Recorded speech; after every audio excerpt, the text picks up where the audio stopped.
there comes a time and a point in life when you have a job or a career or a vocation or whatever you want to call it that has all the aspects that you're looking for.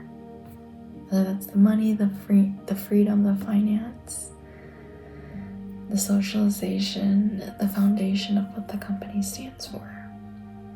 You have it. And at times, you don't have it. Not every single job is perfect. Not every single thing that you do, you like. But it's something that you actually enjoy.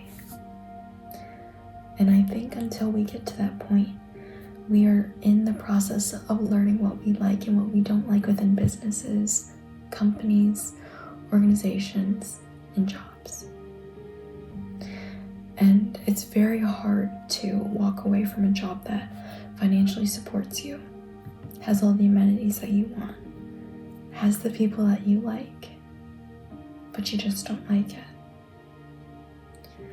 On the flip side, it's really hard to leave something that you actually enjoy. You love the people, but you don't like the upper management. Another scenario is you like your job enough and it supports you enough, but it's not socially fulfilling enough for you. And there's always a give and take within every single career, job, whatever you want to call it. And it's up to you to figure out how long you want to stay in that. It's up to you to learn how to grow, how to say what you need, while still being okay with it and moving forward. Taking the things in your control that you can do and that you can seek out, and then doing it. Because I think it's a very common situation of, oh, I don't like my situation. It's upper management's problem, not mine. It's not my responsibility to fix it. To an extent, it is not your responsibility. It's not the thing of your concern. But on the other hand, you do have responsibility of taking care of yourself and advocating for yourself. I think, for example, like advocating recently was through, we have a certain amount of money that we get. And then on top of it, we also get like a travel allowance. And so I asked, I was like, hi, excuse me, do we get a travel allowance for like driving here? And they were like, yep, you do. It's in your paycheck. And I'm like, sweet. I wouldn't have known that if I wouldn't have asked and I wouldn't have advocated for myself.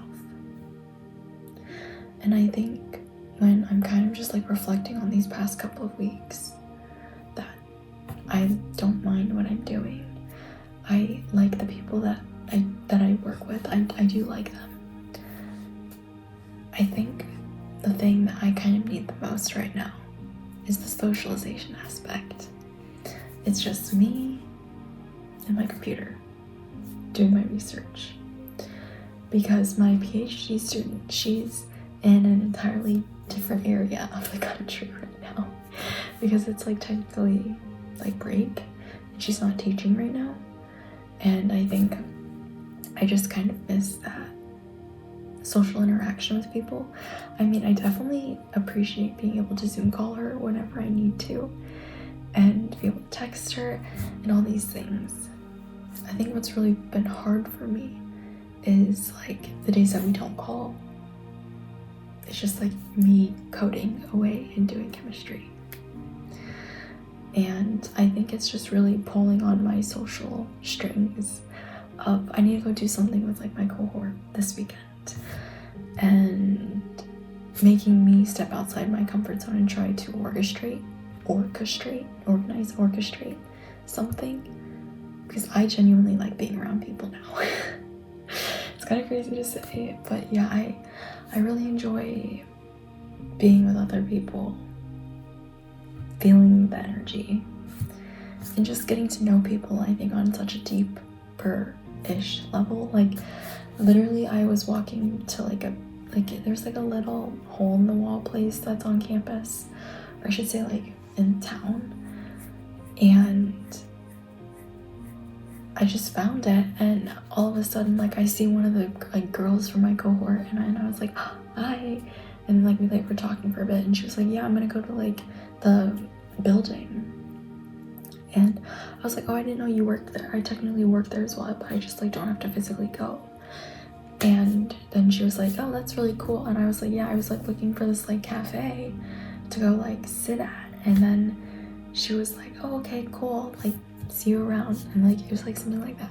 And then I funny enough saw her coming back from work, which is so funny. And she like ended up texting me and was like, did you end up getting anything? And I was like, they're actually closed. It's just a convenience store in there. And I mean, you just have to let friendships and relationships like that organically form. You can't just dive all the way in. And I think I just want to be able to facilitate those organic connections. And I think that's like one of the things that I'm really missing right now, is just building those relationships and the connections that I truly value and like. And so I think I'm gonna start going to the office like maybe like twice a week. And yes, it's like a 25-minute walk, but I think one, a walk is good for me. Two, I need to go to the office probably. Three, I need to like go meet people.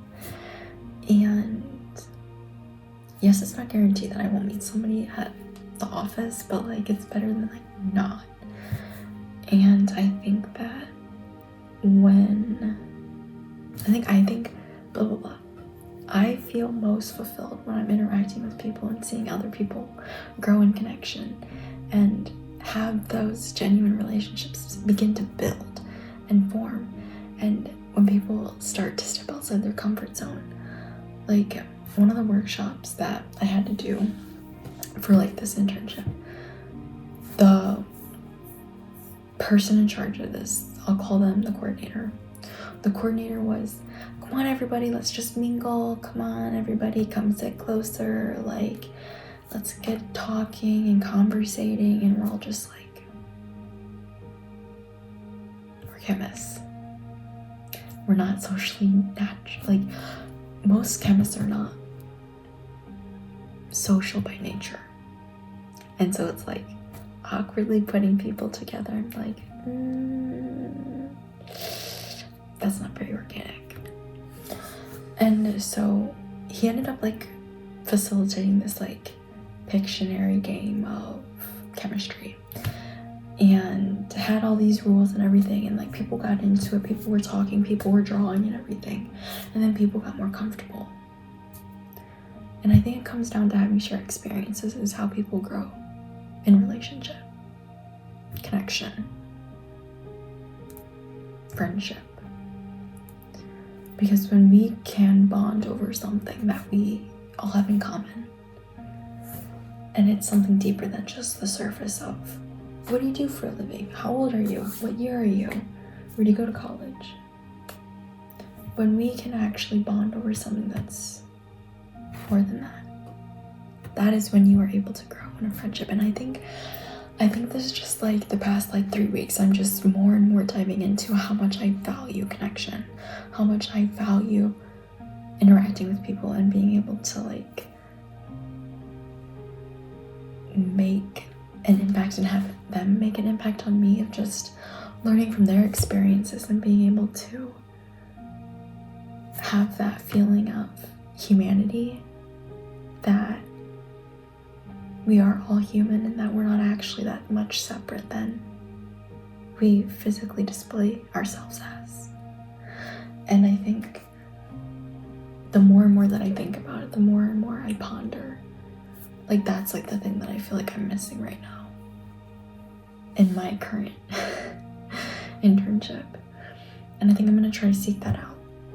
And I think I know I'm gonna take action. And there's like springs nearby. So I think I'm gonna like text the group chat of everybody and be like, hey, I have like 2 spots in my car. Like, would anybody want to go to a spring? And so yeah, I want to leave you with this.